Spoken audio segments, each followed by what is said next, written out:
yesterday we had Donald Trump talking about the current situation with the war against Iran. He said he was describing the current situation of the American army against Iran. Here is what he said. It was yesterday at 12 p.m. what he said. Just about everything there is to obliterate, including leadership. Their Navy's gone, their Air Force is gone, their anti-aircraft equipment is gone. We're flying wherever we want, Pete. We have nobody even shooting at us. And at 4 p.m. yesterday, we've learned that the Iranian air defense system hit F-35 fighter jet, and they have released this footage, and it's showing, which was reported by CNN. Then, do you believe, Larry, that Donald Trump is receiving false information? Because somehow it's some delusional the way that he's talking about the battlefield. It seems that everything is done, they have nothing to fight back, or he's trying to make his case in order to show that how powerful he is, and he has total, dominance over what's going on. Well, I'm not a physician. I did work as a respiratory therapy technician my way through high school. So I have some familiarity with medicine. Donald Trump is crazy. I mean, he's demented. This, what, and I don't say that as an insulting term. I mean that as a medical condition. He has exhibited confabulation over the course of the last, 15, 16 months while in office. Confabulation is when you say something that is objectively false, and yet you believe it's true. So it's not like, like he says, oh, we've obliterated the army. And they don't have any more Navy, they don't have any more Air Force. And then in the next breath, you say, but boy, we need the NATO navies to come with us to open the Strait of Hormuz, because essentially we can't do it ourselves. Well, wait a second. If they're obliterated, if they're 100% defeated, why? Man, just go in and take over. It's done. It's over. So his brain is not even able to reconcile such glaring contradictions. What bothers me is that the press sits around and accepts this crap without pushing back and saying, hey, you can't keep saying one thing and meaning the other. I mean, it is, I feel like that, that opening scene from the movie Amadeus, when you're walking into the insane asylum and seeing all these crazy people to get to Salieri, who's also crazy. Trump is disconnected from reality and is dangerous, and nobody's tackling him and stopping him from doing it. Let me pick up on what Larry just said in one aspect, and I agree with everything he just said. But that aspect is the journalist. Next door to me lives, and I won't name him, but lives a man who has the White House beat several times each 6-month period. He works for Al Jazeera. And I like him. He's a good guy. He debriefs me sometimes. But when he goes into the White House press pool, as it were, and is there, sitting there asking questions, I want to ask him desperately. I haven't so far, but I want to, because he's a friend. But I put this question to all those people. What's wrong with you? And you know what they'll tell you, because I've said that to 2 or 3, not him, but 2 or 3. And they say back, well, we'll get kicked out of the pool. So what? All of you get up and walk out. What do you think that would do to the press for the White House? Get up, all of you, and walk out. Every time he starts to lie, get up and walk out. Forget it. Don't give him any coverage. But you'll never get him to do that. Partly because at least a third of them are owned by Israel. Colonel, but there is something deeper than that. It's not just about Donald Trump himself. We had Stephen Miller coming to Fox News just saying the same thing. And here is what Scott Bessent said. who's supposed to be some sort of, brain in the administration. Here is what he said. Sense, Maria, for the regime, we're back to the stuff of Baghdad Bob here. The regime is in collapse, and the people are starting to turn against them. We're starting to see defections at Treasury. We now know where the Iranian leadership bank accounts are, and those are being frozen. And we will hold them and see who comes forward in terms of defections. But we're starting to see defections throughout the regime, and that's how this ends. So the idea of some tolling arrangement is ridiculous. What President Trump is talking about, and to be clear, he has focused on Kharg Island since 1988, before the Shah fell, that the U.S. should be focused on that. He is laser focused on it. As I said, there was a bombing campaign last week. The military assets on Kharg Island were destroyed. And the other thing I can tell you, if you're an oil worker, you don't want to work there. So all the oil workers there are being coerced to stay there. And, we will see what happens with whether that eventually becomes a U.S. asset. He just used a previous comment that I'm not aware of, but I'm sure I know the general contents of it about Kharg Island. That is, as he just presented it, a total lie. In 1988, Kharg Island was being attacked by Saddam Hussein because it was the end of the Iraq-Iran war, a bloody war. And we sortied forth to reflag Kuwaiti tankers, and you know that story. Didn't do too good a job even then when we had massive naval superiority in clearing the Gulf, because Bridgerton hit a mine right away. Samuel B. Roberts hit a mine and had to limp back to Norfolk at 4 knots. We had a real problem even then, and we were massively more powerful, especially Navy-wise then than we are now. And Saddam Hussein and the UAE too, because it started about 66 and it had been pressed by a number of countries in the region for a long time. Granted, they don't have the capability we do, but they never could get it and get at it and do anything really bad to it. Now, if we're going to go do something bad to it, Nima, this is about a third the size of Manhattan. It's called the Forbidden Isle in Persian terms. It is absolutely pristine in terms of the depth of the water and everything, unlike any other place in the Gulf. It can refuel or fuel at the same time 10 super tankers. So it's absolutely essential. You take that full facility out, Putin will go from 150 million a day to 300 million a day. And the price of oil will go up significantly too. And we know that. So Bessent's lying through his teeth if he says we are going to get on there with whatever ground troops. I fear for those Marines, half of their Ospreys will crash en route. But if we're going to get on there and destroy that, we got to think really hard about how we're going to replace the throughput capacity that represents for the world oil market. And that's true of all of this game we're playing with oil. Unless we've got the oil to replace all of that we're going to eliminate, and maybe for an extended period of time, if we take some place like Kharg Island and destroy the facilities there. Of course, you can't just, you got to destroy the pipes coming into it too. We're playing with a global chaos, and we've already started that. So why am I even saying that? Trump doesn't have any idea what he's doing. Larry, your understanding, because they're sending Marines, they're sending forces, it seems that they're sending to the Kharg Island. I don't know any other place that they're not going to be able to get close to the Strait of Hormuz. That's why many people are somehow supposing that they're going to attack the Kharg Island. Netanyahu yesterday was talking the same way, that he said the ground invasion would be, inevitable. And it seems that Israelis are advocating for that as well. It's not just about the Trump administration. What do you make of it? I don't even know what they mean by a ground invasion. So let's start with Kharg Island. And Colonel Wilkerson mentioned the possibility of Marines flying there in Ospreys.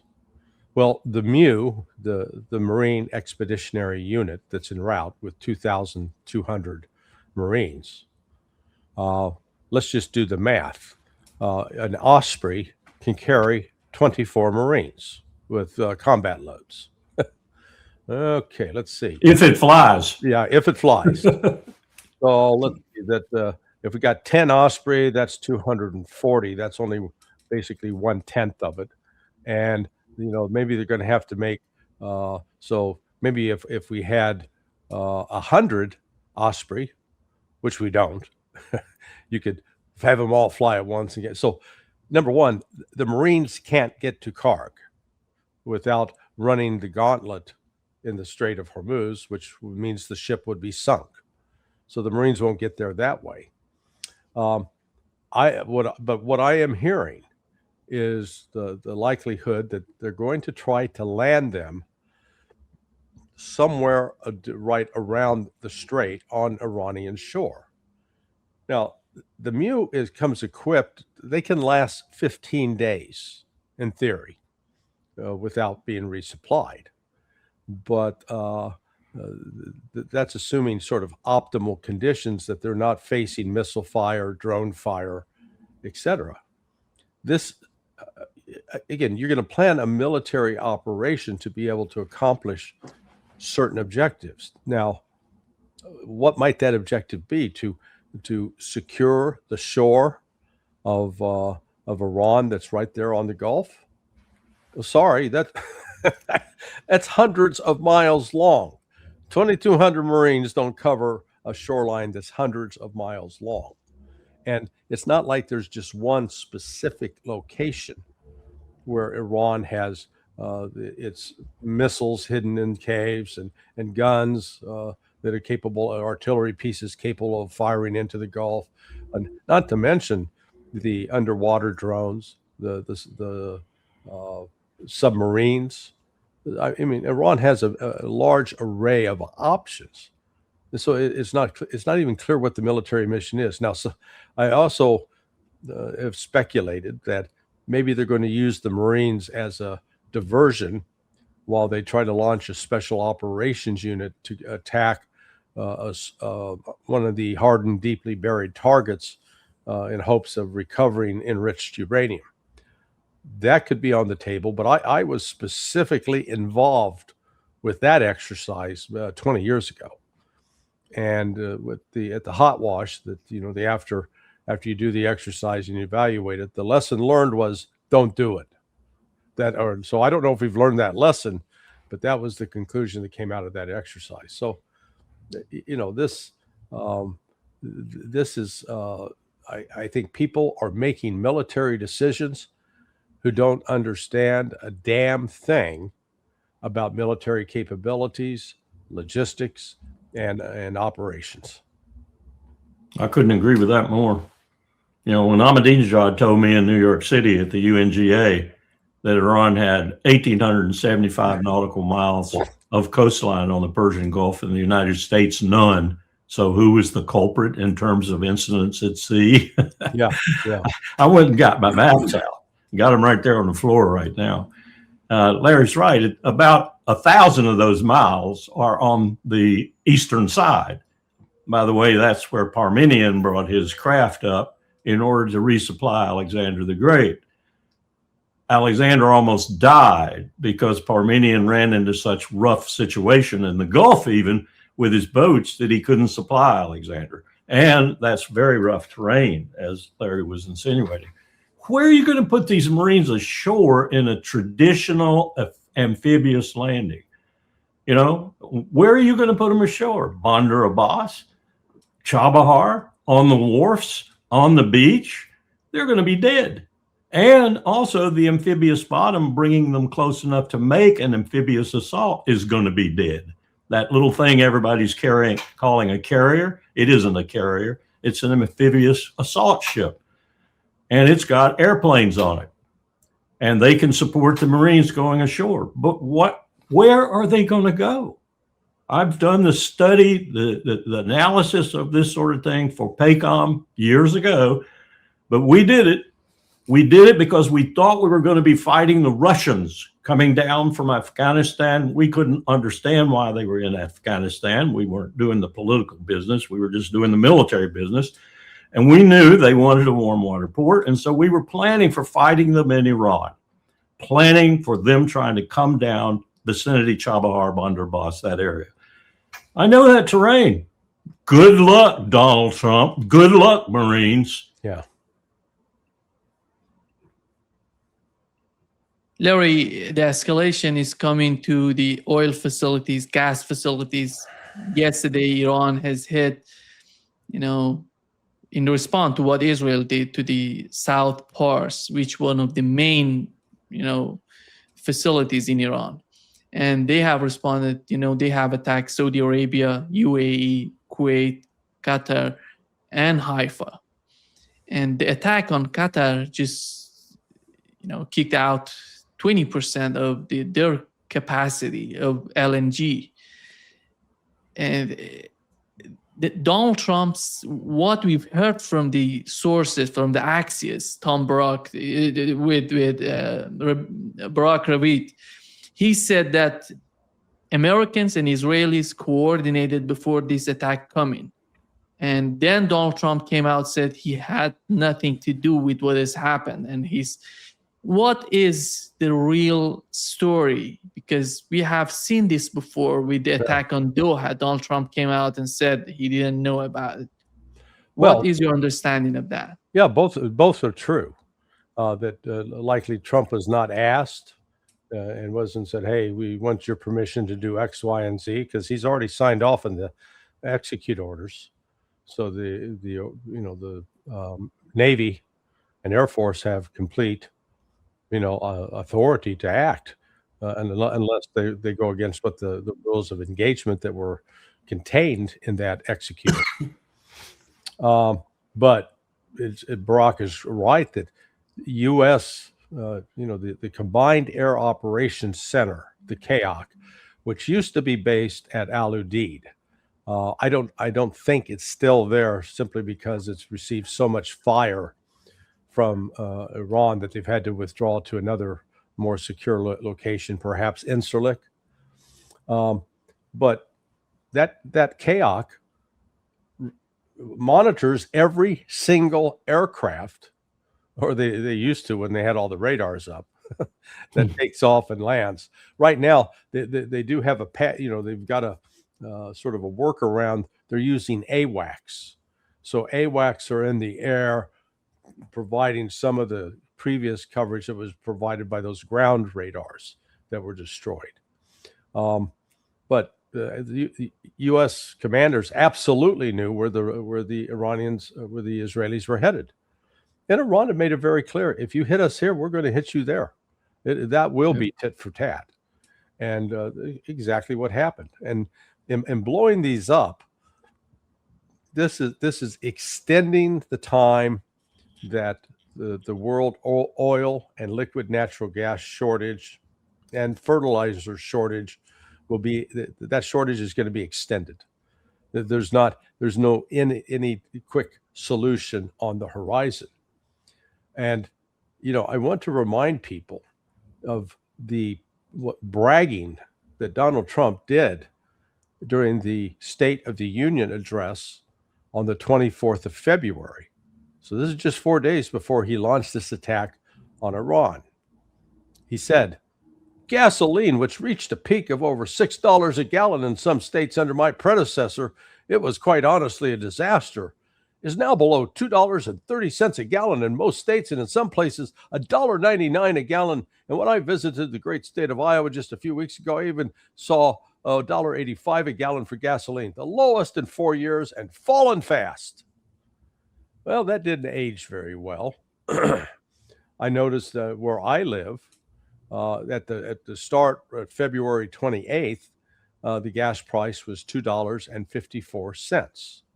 It is now up a full dollar, $3.54, and it's going to continue to rise.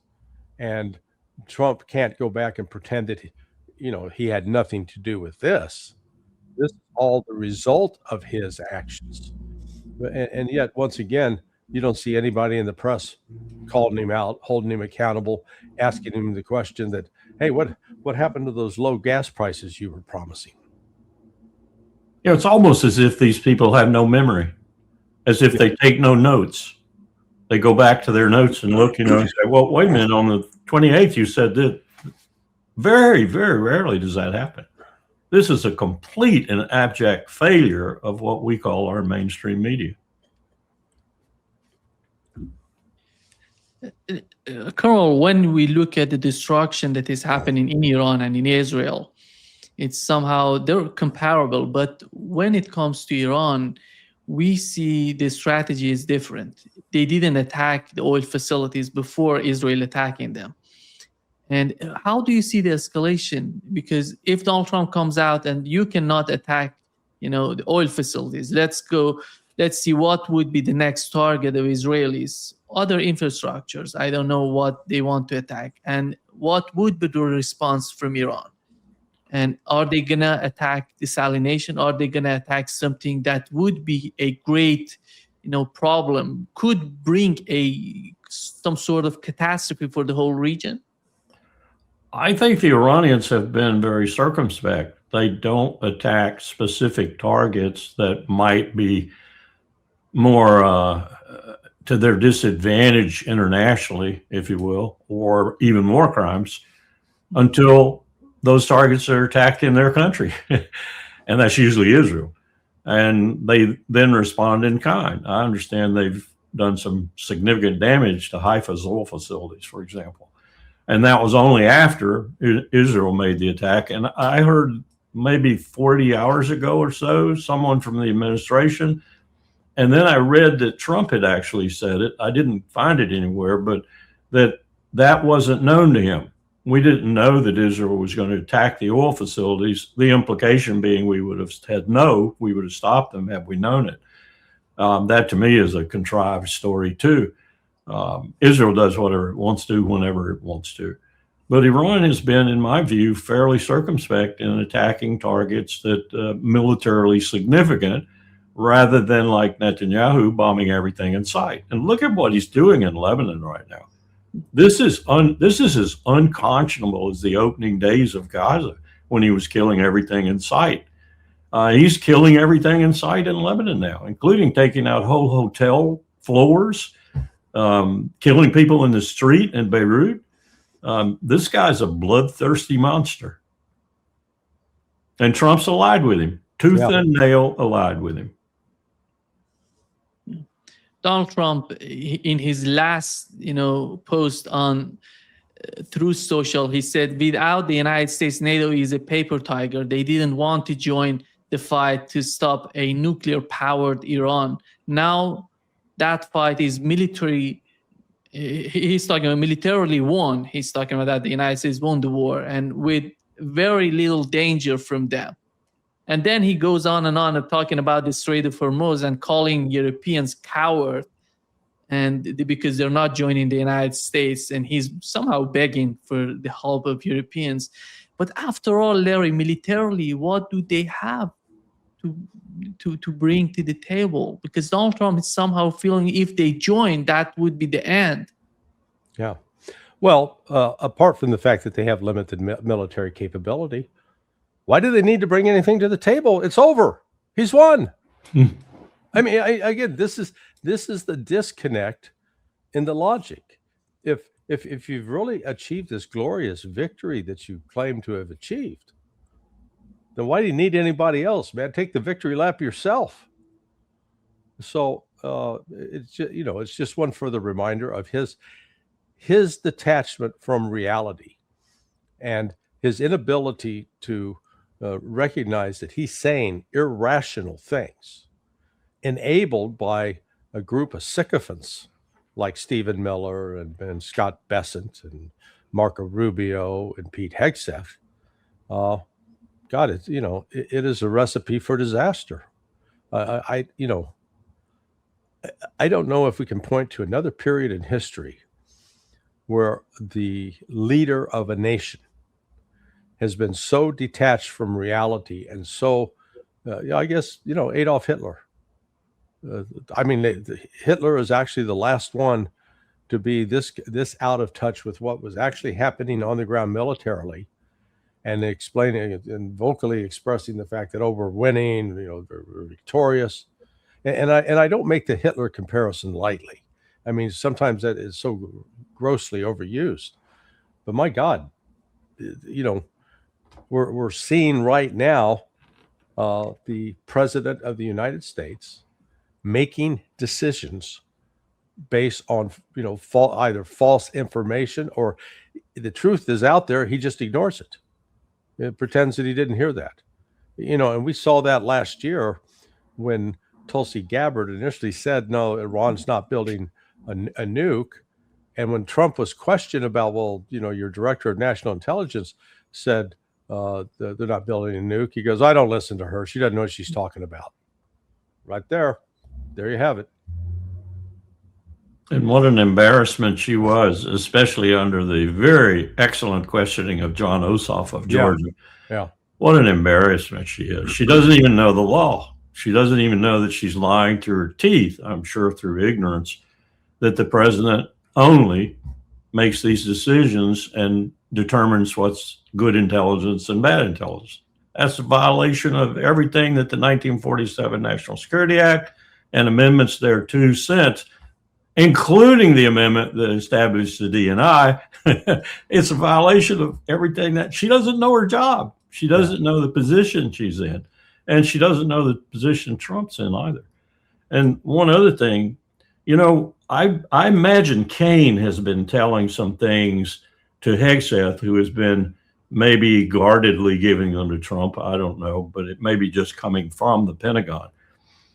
When we did the massive reorganization after we cut the military by about 25% in 1990, 91, 92, 93, and then a little bit afterwards, we shopped out many things.